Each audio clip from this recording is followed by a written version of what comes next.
তো কমার্সের ফাঁকিবাজ পোলাপানরা কি অবস্থা তোমাদের? তো তোমরা যারা এইচএসসি 25 ব্যাচ আছো তারা কিন্তু এখন একটা ক্রুশিয়াল সময়ের মধ্যে দিয়ে যাচ্ছ, তার কারণ তোমরা অলরেডি ফার্স্ট ইয়ার থেকে সেকেন্ড ইয়ারে উঠে গিয়েছো। তোমাদের বড় ভাই আপুরা এদিকে কান্নাকাটি করতেছে, কারণ তারা অলরেডি বাস খাবে সামনে, খুব দ্রুতই বাস খাবে মে মাসে। তো তোমাদের বাস কিন্তু সামনে অপেক্ষা করতেছে।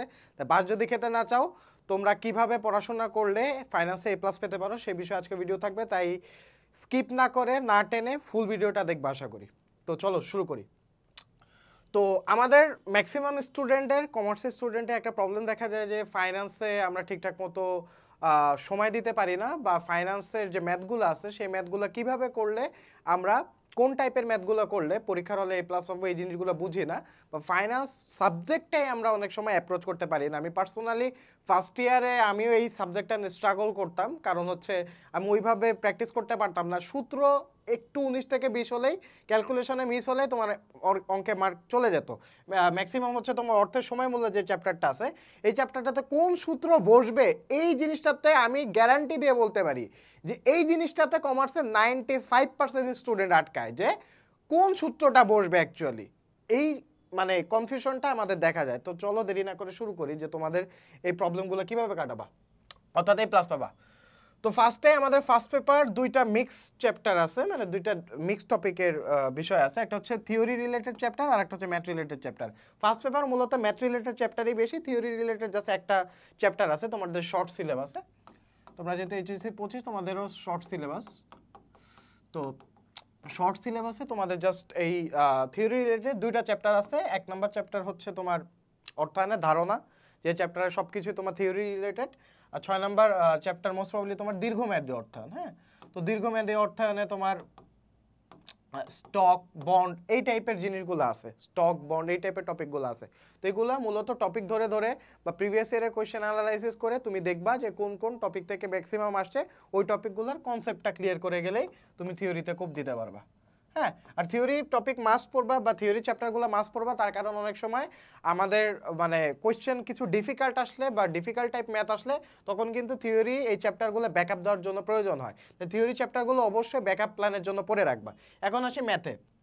ম্যাথে আমাদের সবথেকে যে ইম্পর্টেন্ট যে চ্যাপ্টারটা, এটা হচ্ছে চ্যাপ্টার 3, সেটা হচ্ছে অর্থের সময় মূল্যে, অর্থের সময় মূল্য। তো আমরা যে ম্যাথ রিলেটেড যে চ্যাপ্টারগুলোর কথা বলতেছি, এই চ্যাপ্টারগুলোতে ম্যাক্সিমামের একটা কমন ক্রাইটেরিয়া আছে, এটা হচ্ছে সূত্র। হ্যাঁ, সূত্র তোমার মুখস্থ করতে হবে এবং অ্যাপ্লাই করতে হবে। তো সূত্র অনেকে মুখস্থ করো ঠিকই, বাট ভুল জায়গায় ভুল সূত্রটা অ্যাপ্লাই করে দিয়ে আসো। হ্যাঁ, তো অনেক সময় দেখা যায় যে চক্রবৃদ্ধি হবে নর্মাল সূত্র, বাট তোমরা চক্রবৃদ্ধি যে সূত্রটা আছে ওটা বসায় দিয়ে আসছো। তো এই টাইপের ভুল প্রায় ম্যাক্সিমাম স্টুডেন্টের হয়। তো এটা থেকে বাঁচার একমাত্র উপায় হচ্ছে প্র্যাকটিস, আর কোনো উপায় নেই। প্র্যাকটিস, যত তুমি প্র্যাকটিস করবা তত বুঝবা যে কোন সূত্রটা কোনখানে বসবে। তো এটার প্র্যাকটিস করার একমাত্র উপায় হচ্ছে তোমার যে বইয়ের যে উদাহরণগুলো আছে, আগে উদাহরণগুলো দেখবা, বইয়ের সূত্রের নিচে তোমার এক একটা করে উদাহরণ দেওয়া আছে, উদাহরণগুলো কমপ্লিট করবা। সূত্র আগে নিজে একটা খাতায় লিখবা, লিখে ওই সূত্রটা কোন উদাহরণে অ্যাপ্লাই হচ্ছে ওই উদাহরণটা প্র্যাকটিস করবা। উদাহরণ প্র্যাকটিস করার পর একটা বোর্ড সিকিউ সলভ করবা, বোর্ড সিকিউ সলভ করবা। তাহলে দেখবা তোমার চ্যাপ্টারগুলো আয়ত্তে চলে আসতেছে, বা সূত্রগুলো তুমি ঠিকঠাক মতো অ্যাপ্লাই করতে পারতেছো, ভুল সূত্র তুমি অ্যাপ্লাই করতেছো না। হ্যাঁ, তো আর অর্থের সময় মূল্যের আরেকটা যে জিনিসগুলো, সেটা হচ্ছে তোমার এম এর জায়গায় কত হবে। উপরে যে তোমার এম আছে, এন ইন্টু এম, এই সূত্র যে আছে, হ্যাঁ, এন হচ্ছে বছর সংখ্যা, এম হচ্ছে চক্রবৃদ্ধির সংখ্যা। যদি বছরে দুইবার চক্রবৃদ্ধি হয়, অর্থাৎ দুইবার চক্রবৃদ্ধি হয়, তাহলে তোমার হচ্ছে তোমার এম এর মান কত হবে, তারপর 3 বার হলে কত হবে, অর্থাৎ বছর সংখ্যা দিয়ে তোমার ভাগ হবে। তো এই জিনিসগুলো তোমরা মাথায় রাখবে। আর 1 বছর হলে তো উপরে এম এর মান 1ই হবে, বোঝা গেছে? তো কোনো সময় এম এর মান 3 হবে, কোনো সময় 4 হবে, কোনো সময় 2 হবে, এইভাবে তোমার এম এর মান চেঞ্জ হবে। তো এই এম এর মানগুলো একটু খেয়াল রাখবা। আর চ্যাপ্টার 8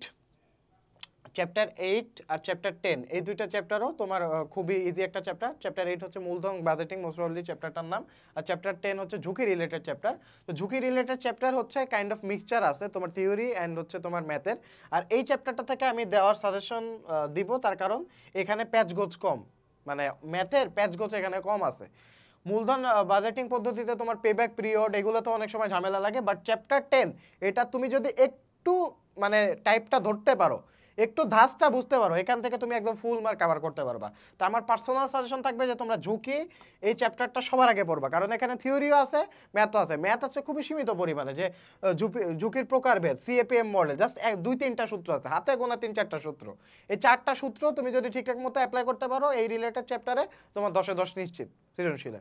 হ্যাঁ, আর এই যে অর্থের সময় মূল্য আর হচ্ছে মূলধন বাজেটিং, এটা তোমার ফার্স্টে আস্তে আস্তে বেসিক বিল্ড আপ করো, তারপরে আস্তে আস্তে হার্ড ম্যাথে যাও, বোর্ড কোশ্চেন সলভ করো, তাহলে দেখবা তোমার ইজিয়ার হয়ে যাবে। তো এই গেল ফার্স্ট পেপার। আর সেকেন্ড পেপার হচ্ছে মেইনলি তোমার থিওরি বেসড। তো থিওরি বেসড যেহেতু তোমার সেকেন্ড পেপার চ্যাপ্টারগুলা, তো তোমার ফার্স্টে যে কাজটা করা লাগবে তোমার হচ্ছে এক নজরে গুরুত্বপূর্ণ তথ্যাবলী যেটা আছে প্রত্যেকটা খালেকুজ্জামান স্যারের বই বা প্রত্যেকটা বইয়েরই দেখবা লাস্ট পেজে আছে এক নজরে গুরুত্বপূর্ণ কিছু তথ্যাবলী সামারি আকারে আছে, এটা সবার ফার্স্টে পড়ে নিবা। তাহলে হবে কি তোমার চ্যাপ্টার সম্পর্কে একটা মানে প্রাথমিক ধারণা পাবা, আর এমসিকিউও তোমার মোটামুটি কভার হয়ে যাবে 50% এই এক পেজে তথ্য দিয়ে। তারপর হচ্ছে বোর্ড এমসিকিউ সলভ করবা, অর্থাৎ দেখবা বইয়ের লাস্টে 200-300 এমসিকিউ আছে, বাট যেগুলোর পাশে দেখবে বোর্ড এত সাল দেওয়া আছে, ওইগুলো আগে সলভ করে যাবা, লাল কালিতে ওইগুলো আগে দাগা ওই রিলেটেড এমসিকিউগুলো ধাপ করে সলভ করে যাবা।